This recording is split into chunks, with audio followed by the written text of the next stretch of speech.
Hi friends, ಎಲ್ಲರೂ ಹೇಗಿದ್ದೀರಾ? I hope ಎಲ್ಲರೂ ಚೆನ್ನಾಗಿದ್ದೀರಾ ಅಂತ ಅಂದ್ಕೊತಿದ್ದೀನಿ. ನಾನು ನಿಮ್ಮ ಕಾವ್ಯ.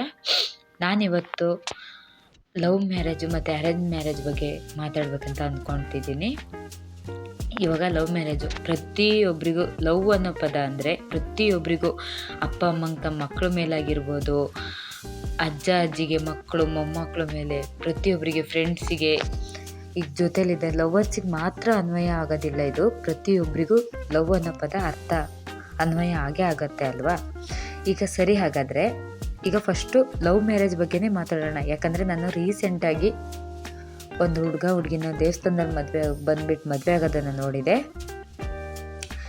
ಈಗ ನೀವು ಮದುವೆ ಆಗಿರ್ತೀರ, ಸರಿ, ಓಕೆ, ಬಂದುಬಿಟ್ಟು ಯಾರೂ ಇಲ್ಲ ಅಂತ ಫ್ರೆಂಡ್ಸ್ನ ಕರ್ಕೊಂಡು ಬಂದುಬಿಟ್ಟು ಮದುವೆ ಆಗ್ತೀರಾ, ಸರಿ. ಹಾಗಾದರೆ ಅಪ್ಪ ಅಮ್ಮಂಗೆ ಹೇಳ್ದೆ ಮದುವೆ ಆಗಿರ್ತೀರಲ್ವ ನೀವು, ಯಾರೂ ಇಲ್ಲ ಅಂತ ಬಂದು ಮದುವೆ ಆಗೋದು, ಅಪ್ಪ ಅಮ್ಮಂಗೆ ಹೇಳ್ದೆ ಮದುವೆ ಆಗೋದು, ಅದು ನಿಮಗೆ ಸರಿ ಅನಿಸುತ್ತಾ? ಸರಿ, ನಿಮಗೆ ಆ ಟೈಮಿಗೆ ನಿಮಗೆ ಸರಿ ಅನಿಸಿತ್ತು ಅಂದರೆ ಅಪ್ಪ ಅಮ್ಮ ಏನು ತಪ್ಪು ಮಾಡಿರ್ತಾರೆ ಹಾಗಾದರೆ? ಈಗ ನಿಮಗೆ ಆಲ್ಮೋಸ್ಟ್ ಒಂದು 25 ಏಜ್ ಅಂದ್ಕೊಂಡ್ರೆ, ಈಗ ಒಂದು 4 ವರ್ಷ ಲವ್ ಮಾಡಿರ್ತೀರಾ, ಹೋಗಲಿ 8 ವರ್ಷ ಲವ್ ಮಾಡಿರ್ತೀರಾ, ಓಕೆ. 25 ವರ್ಷದಲ್ಲಿ ನೀವೊಂದು 5 ವರ್ಷ ಲವ್ ಮಾಡಿದರೆ 25 ವರ್ಷದಿಂದ ಅಪ್ಪ ಅಮ್ಮ ಸಾಕಿದ ಪ್ರೀತಿಗೆ ಬೆಲೆನೇ ಇಲ್ವಾ ಹಾಗಾದರೆ? ಅವರು ನಿಮ್ಮ ಕಷ್ಟ ಸುಖ ಪ್ರತಿಯೊಂದು, ಏನು ಬೇಕು ಏನು ಬೇಡ, ಮಕ್ಕಳಿಗೆ ಒಳ್ಳೇದಾಗಬೇಕು, ಏನು ಎಂತ ಪ್ರತಿಯೊಂದು ನೋಡ್ಕೊಂಡಿರ್ತಾರೆ ನಿಮ್ಮನ್ನು.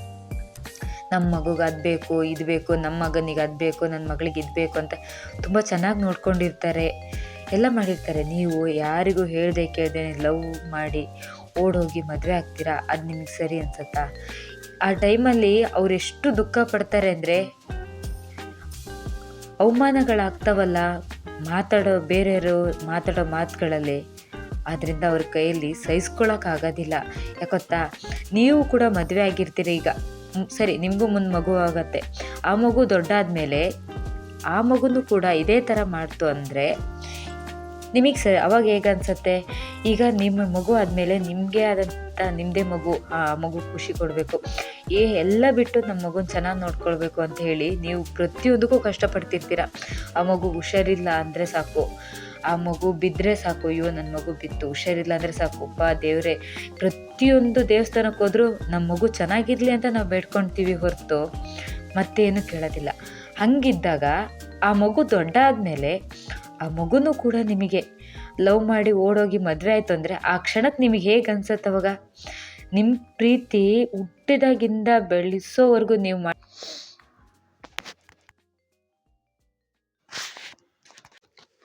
ಮತ್ತು ಮಕ್ಕಳು ಭವಿಷ್ಯಕ್ಕಾಗಿ ಎಲ್ಲ ಪೇರೆಂಟ್ಸು ತುಂಬಾ ಕಷ್ಟಪಡ್ತಿರ್ತಾರೆ. ನಮ್ಮ ಮಗುಗೆ ಹಾಗಾಗಬೇಕು ಹೀಗಾಗಬೇಕು ಅನ್ನೋ ಥರ ಎಲ್ಲರೂ ಕಷ್ಟಪಡ್ತಾ ಇರ್ತಾರಲ್ವ. ನಾನು ಹೇಳೋದಷ್ಟೇ, ಲವ್ ಮಾಡ್ತೀರಾ ಮಾಡಿ ಮನೇಲಿ ಒಪ್ಪಿಸಿ ಮದುವೆ ಆಗಿ. ಇಲ್ಲ, ನಮ್ಮ ಫ್ಯಾಮಿಲಿ ಲವ್ ಮಾಡೋದಕ್ಕೆಲ್ಲ ಒಪ್ಕೊಳ್ಳಲ್ಲ, ಲವ್ ಮಾಡಿದರೆ ಅವ್ರು ಮದುವೆ ಮಾಡಿಸಲ್ಲ, ಹಾಗೆ ಮಾಡ್ತಾರೆ ಹೀಗೆ ಮಾಡ್ತಾರೆ ಅನ್ನೋರು ದಯವಿಟ್ಟು ಬಿಟ್ಬಿಡಿ. ಯಾಕೊತ್ತಾ, ಲವ್ ಮಾಡೋದೇ ಬಿಟ್ಬಿಡಿ. ನಿಮ್ಮ ಫ್ಯೂಚರ್ ಬಗ್ಗೆ ಯೋಚನೆ ಮಾಡಿ. ನಿಮ್ಗೇನಿದೆ, ಏನು ಮಾಡಬೇಕಂತ ಅಂದ್ಕೊಳ್ತೀರೋ, ಓದಬೇಕು, ಏನು ಮಾಡ್ಬೇಕು ಅನ್ನೋದ್ರ ಬಗ್ಗೆ ಕಾನ್ಸಂಟ್ರೇಷನ್ ಮಾಡಿ.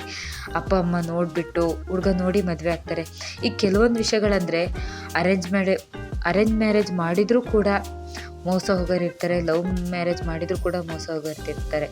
ಆದರೆ ಎಲ್ರಿಗೂ ಹೇಳೋದು ಒಂದೇ ಮಾತು, ಯಾವುದೇ ಆದ್ರೂ ಯೋಚನೆ ಮಾಡಿ ನಿರ್ಧಾರ ಮಾಡಿ.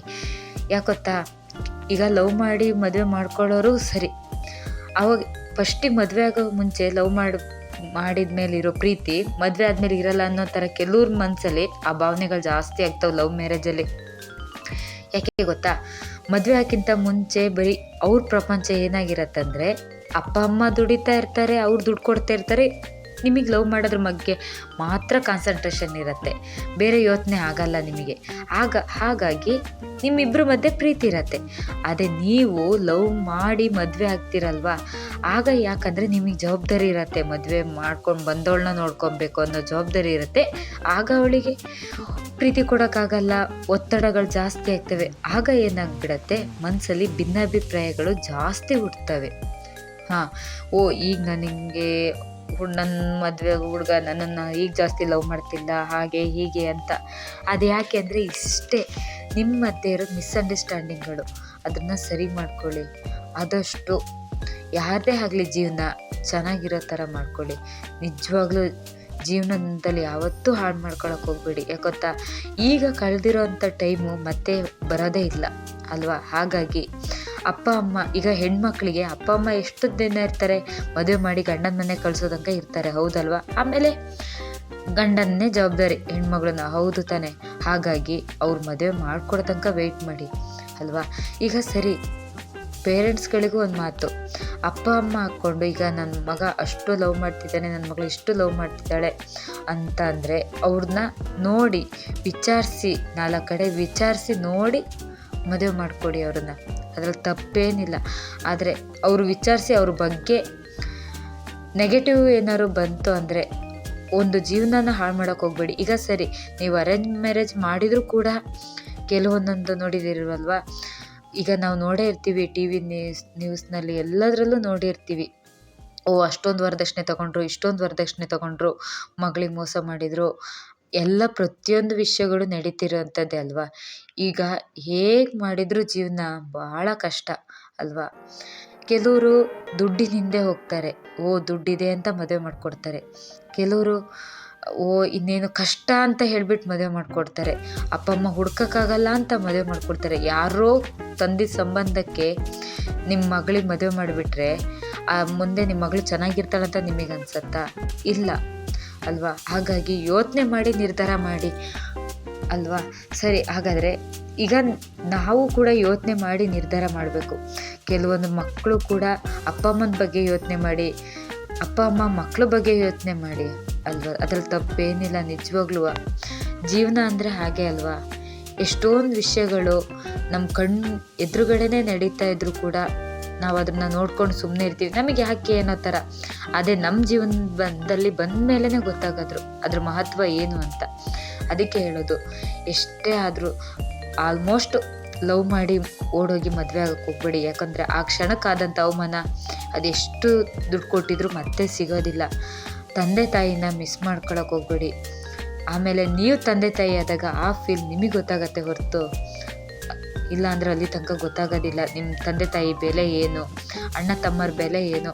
ಸರಿ, 5 ವರ್ಷ ಲವ್ ಮಾಡಿ 8 ವರ್ಷ ಲವ್ ಮಾಡಿ ಅಂತ ಹೊರಗೆ ಬಂದಿರ್ತೀರಲ್ವ, ಹಾಗಾದರೆ ಅಷ್ಟು ವರ್ಷ ಅಪ್ಪ ಅಮ್ಮನ ಪ್ರೀತಿ ಕೊಟ್ಟಿರ್ತಾರಲ್ಲ, ಅದೇನು ಅಲ್ವಾ ಹಾಗಾದರೆ ಅದ್ರ ಮುಂದೆ? ಹಾಗಾದರೆ ನೀವು ಮದುವೆ ಆಗಿರೋ ಹುಡುಗ, ನಿಮ್ಮದು ಲವ್ ಮಾಡೋ ಹುಡುಗ, ಹಾಗಾದರೆ ನಿಮಗೆ ಅಪ್ಪ ಅಮ್ಮ ಅಣ್ಣ ತಂಗಿ ತಮ್ಮ ಅಕ್ಕ ತಂಗಿರು ಅದೆಲ್ಲೊಂದನ್ನು ಮರೆಸೋವಂಥ ಪ್ರೀತಿ ಕೊಟ್ಟಿರ್ತಾರೆ. ಹಂಗಾದರೆ ಅಪ್ಪ ಅಮ್ಮನ ಪ್ರೀತಿ ಅವೇ ಆ ಹುಡ್ಗನ ಮುಂದೆ ಯಾವುದಕ್ಕೂ ಲೆಕ್ಕನೇ ಇಲ್ವಾ? ಆ ಹುಡ್ಗನ ಕಾಲು ಕೆಳಗೂ ಸಮ ಇಲ್ವಾ? ಹಾಗಾದರೆ ಅಪ್ಪ ಅಮ್ಮನ ಪ್ರೀತಿ ಅಣ್ಣ ತಮ್ಮರ ಪ್ರೀತಿ ಎಲ್ಲ ಅಲ್ವಾ? ಹೌದು ತಾನೆ? ತಂದೆ ತಾಯಿಗೂ ಬೆಲೆ ಕೊಡಿ. ನೀವು ಲವ್ ಮಾಡಿ ಬೇಡ ಅನ್ನಲ್ಲ, ಆದರೆ ಅವರು ಒಪ್ತಾರೆ ಅನ್ನೋ ಕಾರಣ ಇದ್ದರೆ ಮಾತ್ರ ಒಪ್ಪಿಸಿ ಮದುವೆ ಆಗಿ, ಇಲ್ಲ ಅಂದರೆ ಅದಕ್ಕೆಲ್ಲ ಹೋಗಬೇಡಿ. ಈಗ ಫ್ಯೂಚರ್ ತುಂಬಾ ಇದೆ, ಓದ್ಕೊಂಡು ಜೀವನ ಮಾಡಬೇಕನ್ನೋದು ತುಂಬಾ ಇದೆ ಅಲ್ವಾ?